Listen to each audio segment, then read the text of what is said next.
Guys, what's up? What's up? Welcome back to It's the Terrence kind of thing. You guys, I'm laying across the bed here and I'm watching 48 Hours Mystery. Um Hashtag Linda Story. It's a full episode, obviously. 48 Hours Mystery. And here we go. Linda Story. I want to talk about this a little bit, but also um I'm sorry, it's like a sneak peek. A sneak peek. The case of the Black Swan. I don't know. Sorry about that. I mean, not trying to have that all up on there, but anyway, this is about uh the Linda story, the 48 Hours Mystery, the full episode. So, I'm just gonna do a quick summary of this. So basically, 11-year-old Linda O'Keefe um ends up being murdered. Okay. Um, and it just breaks my heart. I have two 11-year-old nieces and nephews, and this is why I wanted to talk about this. I'm sure everybody can relate to some type of um, to something with because of this story. And if even if you can't fully relate, it's sad, and it needs to be. We need to talk about these things, but also don't be afraid to, um, just don't be afraid to. How can I put this? Maybe be a little extra protective. If that's something. So anyway, so again, 11-year-old Linda O'Keefe, she's murdered. Now, the day of her disappearance and when she was taken, she did reach out to her mom and she says, "Mom, could you please come pick me up? I don't want to walk. I don't want to walk home." Her mom, and this is like, you guys, this is years ago now. We're talking 60s and 70s. And her mom is like, "No, walk home. You'll be safe. You'll be fine." And so she was just like, "Mom, I don't want to walk home. Come pick me up." So again, long story short, her mom refused to go pick her up. Now I know a lot of people can't stand her mom. Now her mom and her dad has passed on. A lot of her family members has passed on, obviously now. But yeah, I'm not gonna lie. Me watching this, I was so angry. I'm not gonna lie towards the mom. But even before the end of it, which is like what 40 something minutes, I forgave her mom. I pray to God that her mom's spirit lives on. And I pray to God they both have reunited with each other. I really do. I pray for that. This story touched me in ways I can't even imagine. Um, so, but that is like again, that is what happened. She she walked home. She was in the process of walking home. Never made it home. They found her dead. Um, and it was a cold case, and it's been a cold case for over 4 decades now. They did find the guy. He was ended up being in Colorado, but while in custody, he ended up passing away of natural causes. So it's almost like it's not a there's no justice. There's it's like no justice. Like I said, I just pray for her family that is still alive, and I pray for this entire family. But I don't want to make this video too long, but this is the reason why I was compelled and to do this video. Not to say when your child says, "Hey," or whoever, "Could you come pick me up? Could you come do this?" Now I ain't gonna lie, I'm dropping everything. Okay, for my nieces and nephews. Y'all know I don't have kids, but my nieces and nephews, I'm telling you. Now I'm not trying to sit up here and be like, okay, the world's greatest uncle, but I can be 500, 1,000 miles away if I know for a fact my nieces and my nephews are in some type of situation that I know I can help. Oh, Terrence is gone. I'm gone. I'm on my way back to Mississippi, or if I'm in Mississippi, you just can't tell me. But again, I'm not putting this on nobody. This is just how I am. This is the kind of uncle I am. And try me out. Test me, okay? Because I don't play about my nieces and nephews. Now, when I watched this, And then obviously I watched the entire episode. Now listen, the 48 Hour Mystery got 1.6 million subscribers now. Now I do be skipping those ads, okay? Now no shade, no tea. But anyway, but real talk, when I watch this episode, well, I watch the episode, I watch all these episodes, but then I go to the comments at the end. Because sometimes I do comment, which I did comment. I responded to some comments and things and stuff. I was telling people, hey, listen, to each his own, but we just can't like condemn her mom, because her mom didn't pick her up. I wouldn't feel right doing that. And if I'm of God, I can't judge that woman. Now, did I judge her? Hell yeah, I did. Like I said, but before the episode even ended, I forgave her mom. And like I said, I pray to God that her mom's spirit lives on in such a peaceful way, and also her daughter. I hope they're reunited. Now, here's something that I want to get out to people, or hopefully if somebody watches this and stuff. Like I said, maybe you guys can relate, or let me know what you feel about it. Even if you want to watch the story, I'll put hashtag Linda's story. Maybe you guys can find it on YouTube. I'll put it like in the description. So I was at home in Mississippi. Y'all know I do my little running and my walking and all that. And my nieces and nephews they were like, Uncle Terrence, we want to walk with you, and let's walk with you and stuff. We out in the country. Now, those kids know the country. Hell, I probably almost better than I do. Okay. I love them so much. Now, so we go for a walk. My cell phone doesn't work too well. I'm with AT&T. It doesn't work too well out in the country part. I mean, I had to be like at Keisha's house because I'm like pretty much on her Wi-Fi. But when I'm away, like if I'm outside and stuff, whatever, there's some parts where, you get good reception. Some parts you don't. But anyway, all the kids, well, actually I was with Kelsey. The Prince was in the house playing the game. Jamon Jr. and Kelsey wanted to walk with me and stuff. We ended up running and walking. Now, I want to make this, again, short and sweet, but y'all know I'm long-winded. So anyway, we go for the walk. They do have their phones on them. Their phones work just fine. My sister, husband, my brother-in-law, they're back at the house again with the Prince. And I'm just trying to, I'm trying to walk, right? I'm trying to walk and exercise and all that good stuff, and they're right with me. Now, Uncle Terrence, I hung in there, okay? They were like, oh my God, Uncle, you can run. There you know. But as we were doing that, so we're heading back. I mean, we walked probably 3 miles, which is a lot, especially in that Mississippi heat. So let me get to the point. And I had to explain this to Jamon Jr. because I know I probably hurt his feelings, but I'll continue to hurt those damn feelings, okay? All right? So we were walking back, and we had a ways to go. And so Kelsey's like, okay, well, let's just run back a little bit. I said, okay, no problem. Let's just jog back.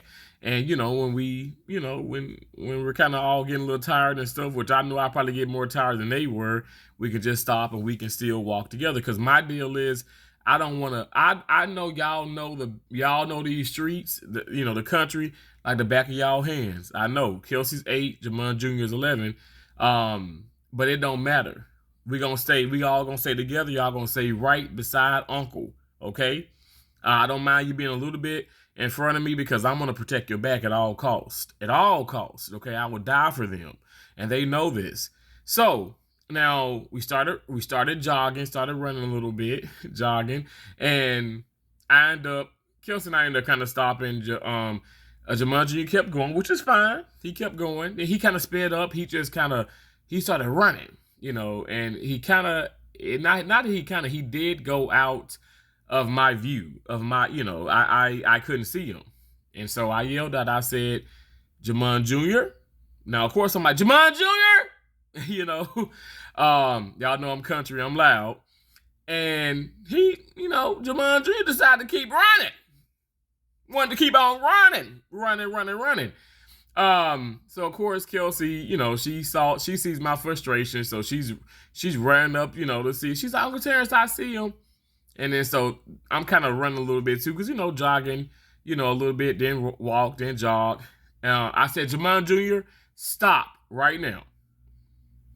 And so he looks around, Like, oh crap, Uncle kind of got that serious voice. So he stood there. We caught up and stuff, and he was a ways away. I said, listen, I said, you wanted to walk with Uncle? All right, you wanted to walk with me? And that's just fine. We run a little bit, that's fine. But you are to be at my side. I said, I understand. This is y'all neck of the woods, okay? Y'all know the country. I said, I don't care about that, okay? And he was like, yes, sir. I said, listen, I know it's daylight and stuff, but there's so much going on. I need to be able to see you, all right? I need to be able to see you. Because you guys, there's people in the country and stuff. It's homes out in the country, and everybody don't know everybody, but you just never know. There's dogs, people don't put the dogs on a leash, or, there's cars. You guys, people fly through there. In their cars, they have there's like the country, if y'all know, if y'all been in the country has like its own like type of rules and stuff, whatever, and you just don't know. There's just always a possibility for some craziness, and I'm not gonna play with that. So I want to make sure I keep my eyes on them at all times. Now I know some of you guys are saying, well, what does this have to do with Linda's story? Well, Linda's story.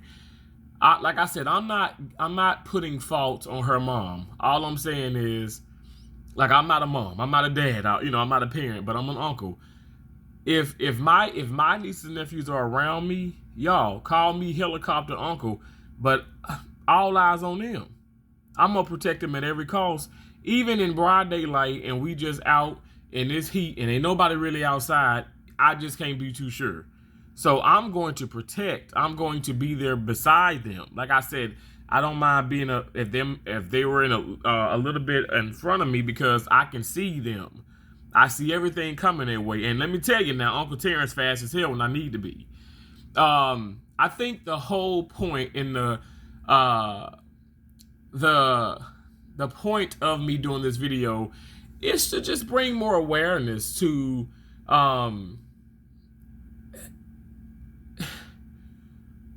watch over your kids.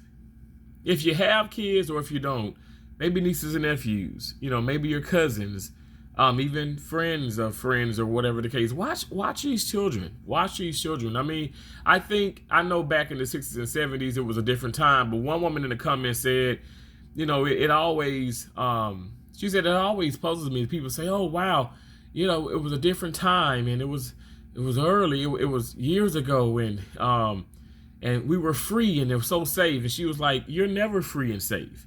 Doesn't matter if it was in the 50s. Doesn't matter if it's right now. You were never free and safe. Okay? Especially being a little girl, you're always there's always a risk or a chance of someone doing something to you, causing harm, especially when there's no one else around. And I feel like it goes the same for young men. We just need to be aware, okay? And don't feel like maybe you're an overprotective parent, or you're an overprotective uncle like myself. Don't feel crazy about that. That ain't nothing. It ain't nothing wrong with that. You're not abusing your loved ones. If anything, you care about them. You don't want anything to happen to them, and you just want to protect them at all costs. And I think, and Jamon Jr. definitely understands that. Like, I love them. When I tell you guys I love my nieces and nephews, like, I know we say that, but I love them, okay? I don't want nothing to happen to them. Not even a scratch, which is absurd, right? Which is crazy. It's a scratch. But I don't want nothing to happen to them, especially, they're my responsibility at that time, and I don't see him, okay? And he knew. If he didn't know, now the hell he know for a fact. Well, I can't be doing that with Uncle Terrence. This ain't cool. And like I said, sometimes they'll try, and that's okay, because I'll reel their ass right back in, all right? And that's Uncle Terrence for you, all right? My sisters, my brother-in-law, they know that I'm just a protective individual. And like I said, this story just brought that on, and I just pray for her family. Like I said, I pray to God that her mom and herself, I pray to God their spirits are just reunited, and It just hurts my heart. It hurts my heart. And also, I must say this: other people, if you watch this story, there's other people that have witnessed. This is back way back when. Now, we're talking like 70s, right? Where they witnessed her sitting outside the van with this man, and someone else was like, "Oh, I heard a child, saying, you're hurting me, or stop." And it's like, you guys, call the cops. Be that damn snitch. You don't have to be the hero. Well, you are a hero, but you don't have to be the hero to just kind of stop that person. Now, I'm not gonna tell you guys do what I do, but my ass, I'm going all in. I'm telling you, and it's happened to me before, and I think I get that. Like, I get it evenly from my mom and my dad. I don't want y'all to, let me just say, this ain't me just telling you what to do. I'm just saying, do something to help. You don't have to physically try and stop somebody, but I'm just saying, if you see something that is not okay, speak out about it. It's okay. People always talking about, like, oh, well, I'm minding my business. I'm this. I understand you don't want to be involved with certain things, but things like this happen. It's happening every day. The sex trafficking and the kidnapping and all that. Like, guys, we got to speak up. We got to speak up on what's right. And like I said, if you are, an uncle or aunt, or, you got kids or whatever the case may be, maybe it's friends or, whatever. If you're the adult in the situation, take responsibility. Don't be afraid to upset. Like I said, to upset your nephew, your nephew, or your cousin, or your niece, or whatever the case may be, or your child. You tell them, hey, listen, you may not understand right now, but you'll understand when you get older. And like I said, I just don't want I don't want nothing bad happening to them and stuff. And I just feel like I need to be that. I guess some people say, okay, a helicopter type, uncle, but I kind of do wish there were some helicopters around Linda, but unfortunately it wasn't. But I know ultimately God is I know ultimately she is with God. And like I said, I pray to God she's with her mom. It's just stories like this that just really make me sad. They make me sad, and it's unfortunate because I've watched the entire, like I said, the entire video, and even it compelled me to do a video. But I still don't feel like it's that is great justice, for Linda. But what I can say, this is it's bringing more it's brought more awareness to me. I was already aware and alert, and I'm even more aware and alert now. You guys, just don't be afraid to speak up, and don't be afraid to, like I said, be labeled the helicopter parent or uncle or whatever the case may be. You never know. You can really, save someone's life. Thank you guys so much for watching and listening to me. I hope and pray that this video has inspired you to do better, and just be grateful and thankful. I'm so thankful for my family. I'm thankful for, just life, and God is just so good. Thank you guys for watching. I appreciate y'all so much. I will talk to y'all later, okay? Bye-bye.